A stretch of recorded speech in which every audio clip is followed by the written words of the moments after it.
E aí, pessoal? Se preparem, porque hoje a gente vai embarcar numa jornada incrível pela vida de uma verdadeira heroína da fé. Vamos juntos desvendar a história de Santa Catarina de Sena, uma aventura cheia de coragem, missões super especiais e um poder que, olha, foi capaz de mudar o mundo. E tudo começa com essa frase aqui da própria Catarina, que é super poderosa. É tipo um convite para a gente sonhar alto, sabe? Para buscar o extraordinário. Essa ideia foi o combustível para a aventura incrível dela. Então, bora mergulhar nessa. Bom, a nossa história começa lá em Siena, na Itália, com uma menina chamada Catarina. Só que ela não era uma menina qualquer, não. Desde muito cedo ela já guardava um segredo gigantesco no coração. E que família, hein? Imagina só. Catarina era a 24ª de 25 irmãos. Numa casa tão cheia e com tanto barulho, seria muito fácil ela passar despercebida. Mas ela tinha um chamado muito especial. E é aqui que a aventura dela realmente começa. Com apenas 6 aninhos de idade, ela teve uma visão espetacular. Ela viu Jesus lá no céu, sorrindo para ela. Foi como o chamado de um grande rei para uma missão super importante, um convite para algo grandioso.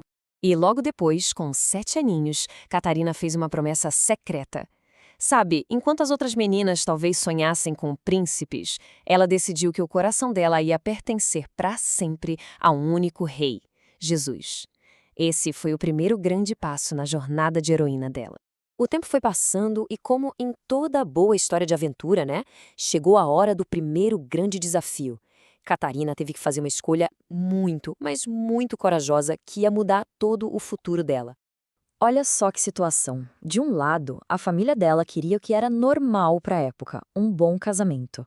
Mas do outro lado, Catarina tinha o próprio plano, um plano divino. Cumprir aquela promessa que ela fez quando era criança e dedicar a vida inteira a Deus. A determinação dela era impressionante. E a fidelidade dela foi recompensada de um jeito incrível. Numa experiência mística muito profunda, ela se uniu espiritualmente a Cristo, um evento que a gente chama de núpcias místicas. Foi como se Jesus dissesse para ela: "Eu vou estar com você em todas as batalhas." E isso deu para ela uma força invencível. Para oficializar essa missão, ela entrou para um grupo de mulheres leigas super devotas, as mantelatas da Ordem Dominicana. Assim, ela podia viver essa consagração a Deus bem no meio do mundo, sabe? Pronta para ação. Agora, com a missão bem clara e essa força renovada, Catarina partiu para a próxima fase da aventura, enfrentar os problemas do mundo. Mas não com uma espada, e sim com a arma mais poderosa de todas, o amor. E olha, não eram poucos desafios, não. A Europa do século XIV era um lugar bem difícil, viu? Tinha doenças terríveis como a peste, um monte de guerras e muita pobreza por todo lado. Era o cenário perfeito para uma heroína de verdade brilhar. E ela brilhou, sem medo nenhum de ficar doente. Ela ia onde ninguém mais queria ir. Cuidava dos leprosos, alimentava quem tinha fome e levava esperança para quem estava desesperado. Ela não só falava do amor de Deus, ela mostrava esse amor com as próprias mãos. A fama dela de santa e de sábia se espalhou tanto que um grupo enorme de pessoas começou a seguir ela. Éramos catarinados. Para eles, aquela jovem era uma verdadeira mãe e mestra, uma líder espiritual que guiava todo mundo. Mas se preparem, porque a maior de todas as missões dela, o ponto alto da aventura, ainda estava por vir. Uma tarefa que parecia simplesmente impossível: convencer o Papa a voltar para Roma. Esse momento foi crucial. Olha só o que aconteceu. Primeiro, o Papa, que é o líder da igreja, não estava em Roma. Ele estava morando em Avignon, lá na França. Aí, Catarina viajou até lá para falar com ele.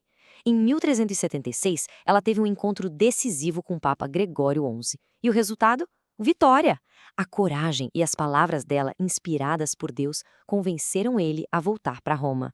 Isso aqui mostra direitinho como ela era, sabe? Catarina tinha um respeito imenso pelo Papa. Ela até chamava ele de Doce Cristo na Terra. Mas esse respeito todo não impedia ela de falar a verdade com firmeza, lembrando ele das responsabilidades que ele tinha como pastor de toda a igreja. Catarina faleceu jovem, mas a aventura dela deixou um legado que brilha até hoje. É uma luz de fé, de coragem e de amor que continua inspirando a gente. E dá uma olhada nessa lista de conquistas. Ela foi nomeada Doutora da Igreja, um título que só os maiores e mais sábios mestres da fé recebem. Ela é padroeira da Itália de toda a Europa, ou seja, uma protetora especial. Recebeu os estigmas, que são as marcas da paixão de Cristo, um sinal da união profunda dela com ele. E ainda por cima, escreveu livros e cartas que são verdadeiros tesouros de sabedoria. Aí fica aquela pergunta, né? Como é que uma pessoa conseguiu fazer tantas coisas grandiosas em tão pouco tempo? Qual era o superpoder dela, a fonte de toda essa força? A resposta é simples e, ao mesmo tempo, a coisa mais poderosa que existe: o amor. Catarina descobriu que o nosso propósito de vida, a nossa maior missão, é amar a Deus e amar as pessoas. Essa foi a força que moveu toda a incrível aventura dela. Uau! A história de Santa Catarina é fantástica, né? E nos ensina que todos nós fomos chamados para coisas grandes. E aí, se essa aventura pela vida de Santa Catarina te ajudou a entender melhor a fé, já sabe, né? Deixa aquele like. Isso ajuda muito o nosso canal a levar essa inspiração para mais gente.